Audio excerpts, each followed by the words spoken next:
80 సంబంధించినటువంటి పోలింగ్ స్టేషన్లలో మరి స్పెషల్ ఇంటెన్సివ్ రివిజన్ ఎస్ఐఆర్ ఏదైతే central government of India election commission వాళ్ళు నిర్వహిస్తున్నటువంటి ఈ ఎస్ఐఆర్ కార్యక్రమాన్ని పరిశీలించడానికి ఈ గ్రామానికి రావడం జరిగింది. గ్రామ పెద్దలకు మరి ముఖ్యంగా సర్పంచ్ గారికి, తర్వాత నాతో పాటు వచ్చినటువంటి మాజీ ఎమ్మెల్యే లలితక్క గారికి, మరి మన మార్కెట్ చైర్మన్ వెంకటరెడ్డి గారికి, మరి గౌడవలు బిఆర్ఓస్ గ్రామ పెద్దలకు అందరూ కూడా గౌరవ సర్పంచ్ అందరూ నమస్కారం తెలియజేస్తూ మరి వల్ల ఇక్కడ చక్కగా నడుస్తూ ఉంది. ఇక్కడ వచ్చి అబ్జర్వ్ చేసి మనం ఏ విధంగా నడుస్తుందో నిబంధనలు ఉన్నాయా, మరి నిబంధనలు ఉంటే మేము కూడా కొంచెం గవర్నమెంట్కి హెల్ప్ చేద్దామనే ఉద్దేశం. ఎందుకంటే ఇప్పుడు యాజ్ ఏ రాజకీయ పార్టీగా మరి ప్రతి పౌరుడికి మన రాజ్యాంగం ఇచ్చినటువంటి హక్కు ఓటు హక్కు కాబట్టి ఆ ఓటు హక్కును కల్పించాల్సిన బాధ్యత కూడా, ఎందుకంటే రాజ్యాంగాన్ని కాపాడేది కాంగ్రెస్ పార్టీ కాబట్టి ఓటు హక్కు కూడా వాళ్ళకి కల్పించాలా, ఇక్కడ కూడా మిస్ కావద్దన్న దాని మీద ఈ ప్రక్రియ మరి మీతో పాటు మా వాళ్ళు అంటే పూర్తికోటు బిఎల్ఎస్ తర్వాత వీళ్ళందరూ కూడా పనిచేస్తూ ఉన్నాం, చాలా బాగా పనిచేస్తారు. ఇప్పుడు మనకు 24 నుండి వాళ్ళ 16 అంటే మరి 22 రోజుల్లో మనకు 80 పైన, ఇప్పుడు యావరేజ్ 85% ఓట్ వస్తాయంటే దాంట్లో కూడా ఇంకా 3 రకాలు. ఒకటి ఏంటంటే డెత్ అయిన వాళ్ళు, ఇంకొకరు ఏమో డూప్లికేషన్ అంటే 2 ఓట్లు ఉన్న వాళ్ళు, ఇంకొకటి ఏమో షిఫ్టెడ్. ఈ 3% తీసుకుంటే యాక్చువల్లీ ఇంకా చాలా ఎక్కువ అవుతుంది ఇది. సో వాళ్ళందరూ కూడా సాల్వ్ చేస్తూ ఉన్నారు. సో ఇంకా అవసరం ఉంటే రీఆర్గనైజేషన్గా పోలింగ్ బూత్స్ కూడా పెరగచ్చు. ఒక్క బూత్కు 1200 మందిని పెట్టాలనే ఆలోచన ఉంది కాబట్టి ఎక్కువ మంది ఉంటే ఒక్కొక్క బూత్ కూడా పెరుగుతుంది. సో దీన్ని బాగా చేస్తూ ఉన్నారు. రేపు ఇబ్బంది కూడా లేదంటున్నారు, ఇంటర్నెట్ ప్రాబ్లం కానీ ఎక్కడ ఏం లేదు. సో ప్రజల భాగస్వామ్యంతోనే అంతా సాధ్యమవుతుందని నేను తప్పకుండా చెప్పడం తప్పదు. ఎందుకంటే గవర్నమెంట్ ఏం చేసినా ఎంత చేసినా ప్రజలు కాదు, ఇప్పుడు ఫామ్ తీసి పోయి ఇస్తారు, వాళ్ళు నింపి రిటర్న్ ఇవ్వాలి ప్రజలు. సో కాబట్టి ప్రజల భాగస్వామ్యం బాగా చైతన్యం ఉంది. మరి గవర్నమెంట్ కూడా ప్రొపగండా చేసింది, పార్టీలు చేసినాయి. ఇవాళ చెప్తా ఉన్నారు ఎంఆర్ఓ గారు, ఇంకా రోజు కూడా మనం ఊళ్ళో దండం వేస్తున్నామని అంటా ఉన్నారు. ఎవరైనా ఎన్ని పనులు ఉన్నా నేను ఒకటే విజ్ఞప్తి చేస్తా ఉన్నాను భూపాల గ్రామ ప్రజలకు, ఇది మన ప్రాథమిక హక్కు, మన ఓటు అన్నది. మీకు పాస్పోర్ట్ ఉండొచ్చు, మీకు ఆధార్ ఉండొచ్చు, ఎన్ని రకాల మీరు పౌరులను నిరూపించుకోవడానికి ఆధారాలు ఉన్నప్పటికీ మరి ఓటర్ లిస్టులో పేరు లేకుండా మీరు ఓటు వేయలేరు. అప్పుడు మీరు ఎవరిని ప్రజాప్రతినిధి ఎన్నుకోవాలా, మీరు ఏ ప్రభుత్వం ఉండాలన్నది మీరు నిర్ణయించలేని పరిస్థితులు ఉంటారు. కాబట్టి ఇప్పుడు మన ఓటు హక్కును మనము రాజ్యాంగం ఇచ్చినటువంటి హక్కును మనం కాపాడుకోవాల్సిన బాధ్యత మన మీద ఉంది. సో కాబట్టి దీని అంతా కూడా ఇంకా వాళ్ళు కూడా 5% ఉన్నారు, వీళ్ళు కూడా ఇంకా టైం పెంచినారు అంటా ఉన్నారు. అదంతా చూడగానే మీరు మనకు 24 అనుకొని 100% 24 లోపలనే అయ్యేటట్టు చూస్తే ఇప్పుడు పని ఎప్పుడైనా చేయక తప్పదు. సో అదేదో అవకాశం ఉన్నప్పుడు ఇప్పుడే చేసేస్తే అయిపోతుంది కదా. 100% తర్వాత అయితే మళ్ళీ చేయం కదా. ఇప్పుడు మళ్ళీ తర్వాత ప్రక్రియ అప్పుడు ఎన్ని తారీఖు తర్వాత లిస్ట్ వస్తుంది, ఆ లిస్ట్ వచ్చిన తర్వాత మళ్ళీ దాని తర్వాత ఏదైనా మీరు అన్మాపులు ఓట్స్ కానీ లేకుంటే ఇంకా మార్పులు చేర్పులు ఉన్నా కానీ ఇప్పుడు మనం వచ్చినా కానీ లిస్ట్లో కూడా పేరు చూసుకోవాలి. మళ్ళీ మనం ఏదో అన్మాపులు వాళ్ళను యాడ్ చేయాలా, తర్వాత ఇంకేదైనా మిస్టేక్స్ యాడ్ చేయాలి, ఇంకా మళ్ళీ ఫామ్ 6 మళ్ళీ కొత్త వాళ్ళని యాడ్ చేయడం కూడా ఉంది. కాబట్టి ఎలక్షన్ కమిషన్ సఫిషియెంట్ టైం ఇచ్చింది, దాన్ని మనము సక్రమంగా వాడుకొని ఇదంతా మనందరికీ కూడా బాధ్యత. అంటే నిజం కూడా అంటే మెచ్చుకోవాలి. ఇప్పుడు గ్రామాల ప్రాంతాలలో ప్రజల యొక్క చైతన్యము, వాళ్ళు ఓట్ల కొరకు ఇంత ముందుకు వచ్చి మరి చేస్తున్నారు అంటే ఇవాళ పట్టణ ప్రాంతంలో ఇంత రెస్పాన్స్ లేదు. అంటే మరి ఎవరు ముందున్నట్టు గ్రామాల ముందు ఉన్నది. కాబట్టి అంటే నిజంగా అంటే మన కాన్సెన్స్గా చాలా గ్రామీణ ప్రాంతాలలో చాలా బాగుంది. సో దీంట్లో పార్టీల భాగస్వామ్యము తర్వాత ప్రజల భాగస్వామ్యం కూడా జరుగుతూ ఉంది. ఏదేమైనా అందరూ కూడా దయచేసి మరి 24 లోపలనే 100% అయ్యేటట్టు చూడండి అని చెప్పి ఇక్కడ వాళ్ళు లేకుండా వాళ్ళ ఫోన్ నెంబర్ మాట్లాడుకున్నారు, ఇంటికి పోయినా వాళ్ళు బిజీ ఉన్నారా లేకపోతే తెల్లరి వాళ్ళకి ఒకసారి ఫామ్ ఫిల్అప్ చేసి తెల్లరి. సో ఇవన్నీ కూడా మనం హెల్ప్ చేసి దీన్ని కంప్లీట్ చేయాల్సింది. మనం దాన్ని డిజిటలైజ్ చేసి వీళ్ళంత మటుకు ఫస్ట్ లిస్ట్లోనే 99% కరెక్షన్స్ ఏం లేకుండా ఉండేటట్టు బాగుంటుంది. మరి ఇక్కడ కొన్ని డూప్లికేషన్ ఎక్కువ ఉందమ్మా. ఒక బూత్లో ఏ బూత్ ఇది 79 అంటే 36 మంది ఉన్నారు మా డూప్లికేషన్. అంటే వేరే దగ్గర ఉన్నారు లేకుంటే ఇక్కడ మన వేరే బూత్లో ఉన్నాం. సో ఇది ఇప్పుడు డెత్ కూడా ఒక 79లో 10 మెంబర్స్ ఉన్నారు. ఇట్లా వాటి డిలీట్ అయిపోతాయి. సో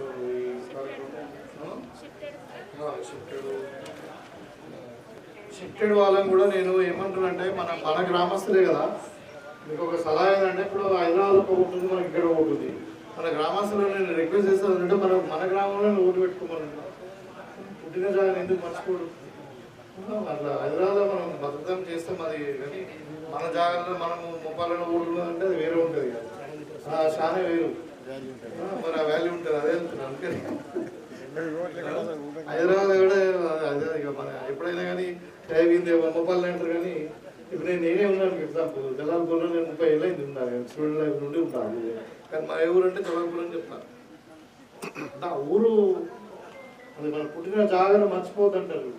అట్లా మనం ఓటు దయచేసి ఇప్పుడు ఇలా ఒక బూత్లోనే మరి 19 మంది ఉన్నారు, 19 మంది ఉన్నారు. నా నలుగురు అంటే కదా నాకు తెలిసి 100 మంది ఉండొచ్చు షిఫ్టెడ్.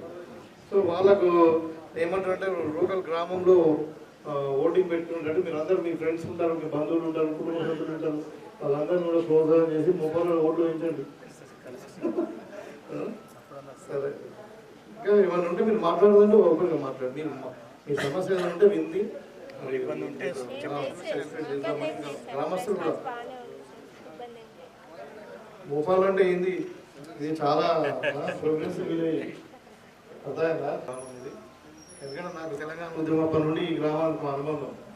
ఎన్నోసార్లు ఇక్కడ పెట్టాం, ఇంద్రవాయిల గ్రామంలో ఇక్కడ ముప్పాల గ్రామంలో పెట్టిన మీటింగ్ ఎక్కువ పెట్టలేదు.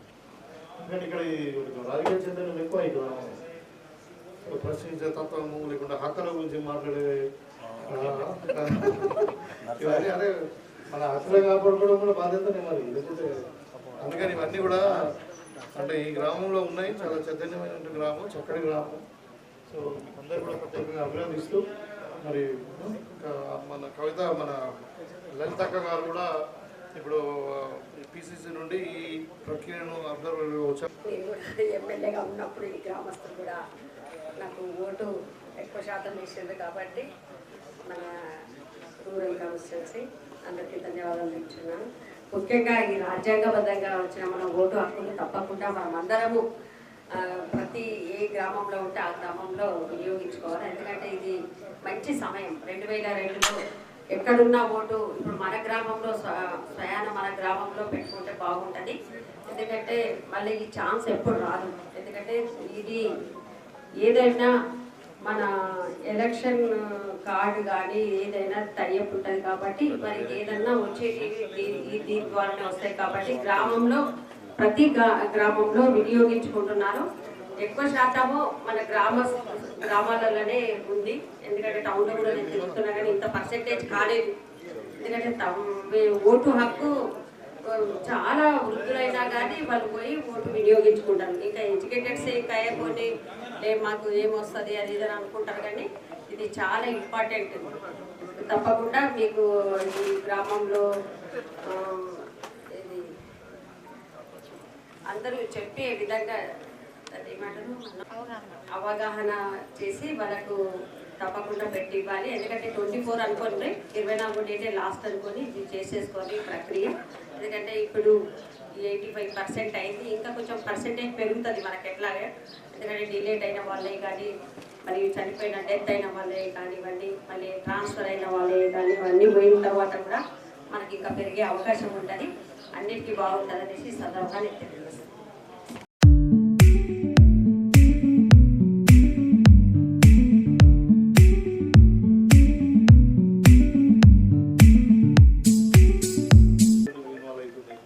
బీజేపీ పార్టీ ఎందుకు ఇన్వాల్వ్ అవుతుంది, రాజకీయ పార్టీ టీఆర్ఎస్ ఎందుకు ఇన్వాల్వ్ అవుతుందని మీరు అనొచ్చు. ఇంకా రెండు ఉంటాయి, ఉన్నోడు ఓటు పోతుంది, లేనివాడు కూడా వస్తుంది. అది కూడా జాగ్రత్తగా ఉండాలి. లేనివాడు కూడా ఓట్లు అంటే తయారు చేసే అవకాశం ఉంటుంది ప్రత్యేకంగా. జరిగింది అట్లా. ఇప్పుడు మనకు బీహార్లో 50 లక్షల ఓట్లు తీసేసారు. ఈ ఓటు చోరీ అంటారు, ఓట్లు తీసేసి వాళ్ళేమో మేల్కొనేసరికి ఎలక్షన్ అయిపోయింది.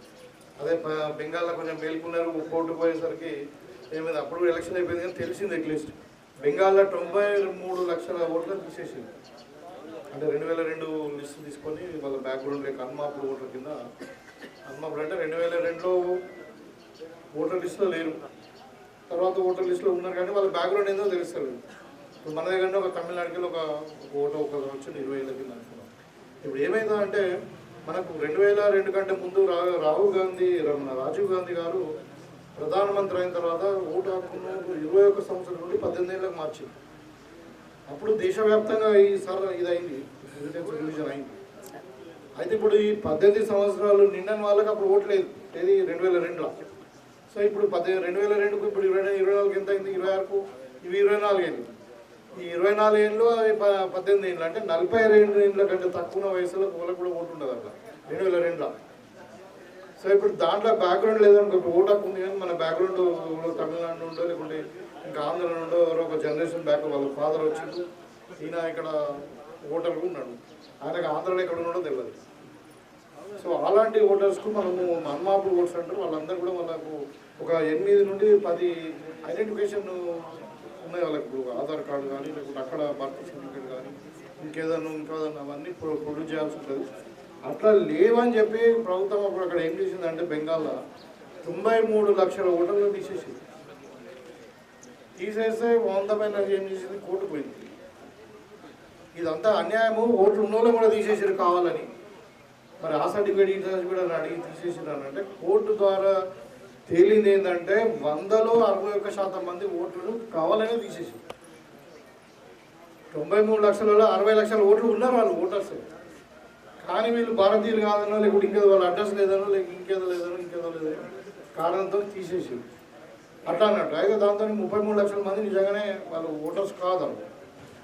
అయితే ఆ 63 లక్షలు కోర్టు జడ్జిమెంట్ వచ్చేసరికి ఎలక్షన్ అయిపోయింది ఆడ కూడా. మమతా మీద ఏమైంది, 33 లక్షలతోనే ఓడిపోయింది. మొత్తం ఎలక్షన్ అంతా కలిస్తే 33 లక్షల మంది ఓట్లతోనే ఓడిపోయింది. సో ఇలాంటి ప్రక్రియ ఏంటంటే ఇది జరగవచ్చు మన దగ్గర కాకుండా అంటే తెలంగాణ హైదరాబాద్ పట్టణాల్లో కావచ్చు, నిజామాబాద్ పట్టణంలో ఎక్కడైతే పాపులేషన్ ఎక్కువ ఉండి స్పెషల్లీ వేరే జాగాల నుండి ఎక్కువ నిజామాబాద్ మన దగ్గర ఉన్నారు, మహారాష్ట్రకి ఎక్కువ మంది వస్తున్నారు.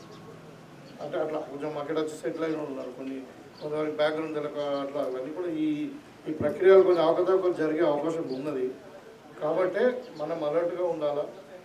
మనము లేని ఓట్లను అడుగుతలేదు, ఉన్న వాళ్ళను కాపాడుకోవడం ఒకటి, ఇంకా దొంగ ఓట్లు ఏదైనా ఉంటే కూడా జరగకుండా చూడాలన్నదే ఈ ప్రక్రియలో మనందరం కూడా భాగస్వాములు అయినా. ఎందుకంటే ఇప్పుడు చెప్తున్నా 33 లక్షల ఓట్లతోనే ప్రభుత్వాలే మారిపోయింది.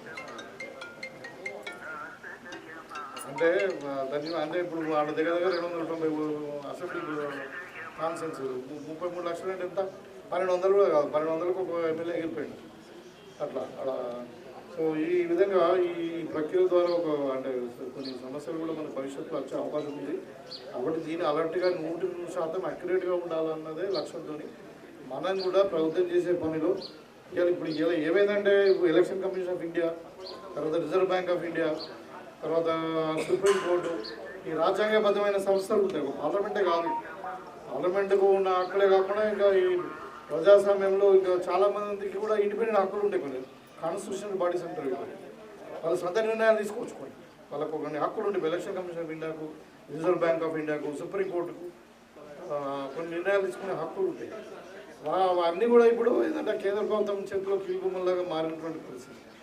కాబట్టి వాళ్ళు ఇన్ఫ్లుయెన్స్ చేయగలుగుతున్నారు సిస్టమ్, సుప్రీంకోర్టు ఇన్ఫ్లుయెన్స్ చేయగలుగుతున్నారు, రిజర్వ్ బ్యాంక్ ఇన్ఫ్లుయెన్స్ చేయగలుగుతున్నారు, ఎలక్షన్ కమిషన్ ఆఫ్ ఇండియాని ఇన్ఫ్లుయెన్స్ చేయగలుగుతున్నారు. కాబట్టి ఇలాంటిది ఏదైనా అవకతవకలు ఇక్కడ కూడా మన తెలంగాణలో జరిగి ఏదైనా పొరపాట్లు జరిగితే బాగుండదన్న దాని మీదే మరి కాంగ్రెస్ పార్టీ గత 2 నెలల నుండి అంటే ఇక్కడ కొంచెం అలర్ట్గా ఉండి అలాంటి బెంగాల్లో జరిగినట్టు, బీహార్లో జరిగినట్టు ఇక్కడ జరగకూడదని, అంతేగాని ఇంకా మనం ఏదో లేని ఓట్లు తీసి వేసేసుకోవాలని కాదు. కాబట్టి అంటే కాంగ్రెస్ పార్టీ మీకు తెలుసు కాదు, అంటే ప్రజాస్వామ్యంగా ఉంటుంది. సో రాజ్యాంగ హక్కులను కాపాడి మరి మన మన పౌరులకు మనం రాజ్యాంగ హక్కులను కల్పించాలనే బాధ్యతతో ఇలా మనకు ఏం లేకుండా మరి ఇప్పుడు మనం కూడా ఒక బిఎల్ఏలను పెట్టుకొని వాళ్ళకు ఐడి కార్డ్స్ ఇచ్చారు.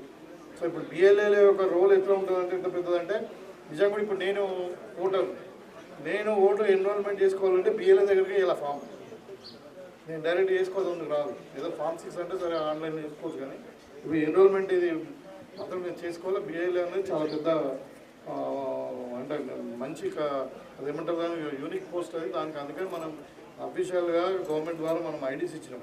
వాళ్ళని తీసేయాలన్నా వాళ్ళని పెట్టాలన్నా కానీ బిఎల్ఏ ఇస్తే చేయొచ్చు. కాబట్టి మరి ఇంకా అందరు కూడా రిక్వెస్ట్ చేస్తాం, చాలా మంచిగా చేస్తా ఉన్నారు. కానీ అంటే ఈ 2-3 విషయాలు చెప్తాను మళ్ళీ మాట్లాడాల్సి వచ్చింది.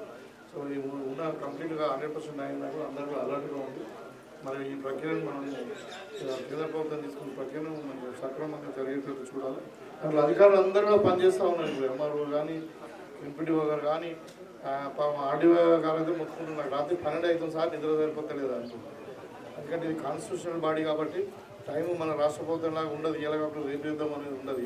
కాకపోతే ఇప్పుడు మరి కొంచెం ఇబ్బందులు ఉన్నా కానీ గవర్నమెంట్ అడిగింది, తర్వాత కొన్ని రాజకీయ పార్టీలు అడగడం వల్ల ఇలా ఎలక్షన్ కమిషన్ 10 రోజులు పొడిగించారు. సరే మంచిదే కానీ అంటే అట్లా అందుకని election commission of India work ఎట్లుంటుందంటే కాన్స్టిట్యూషనల్ అథారిటీ కాబట్టి స్టాట్యూటరీ ఉంటుంది, కంపల్సరీ చేయాలి, టైం ఎక్స్టెన్షన్ ఉండదు. అందుకని వాళ్ళు కూడా డిజిటలైజేషన్ కానీ దీనికి కూడా రాత్రి 12 గంటలు వాళ్ళు కష్టపడుతూ ఉన్నారు.